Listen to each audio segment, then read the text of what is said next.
First stitch થઈ ગયું, પછી 2, પછી ફરાવીને 3. અગેન એકવાર જોઈ લે. આ સીધું છે, એના પર આપણે ઉલટું મૂકશું. ફર્સ્ટ સ્ટિચ આમ લેશું, આપણે પૂરામાં ફરાવીને આમ સ્ટિચ લઈ લેશું. ફર્સ્ટ સ્ટિચ, સેકન્ડ શું લેશું?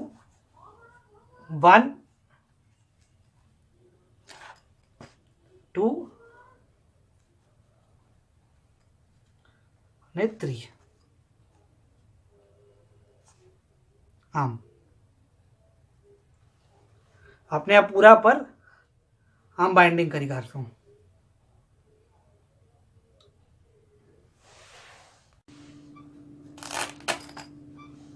આ આપણે બાઇન્ડિંગ કરી લીધી છે અને આ આપની clutch with 2 pocket, zipper pocket ready છે.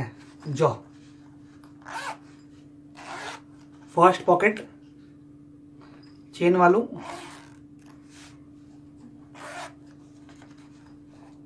સેકન્ડ પોકેટ ચેન વાળું અને આ થર્ડ પોકેટ છે અને આ આપનું ક્લચ રેડી છે.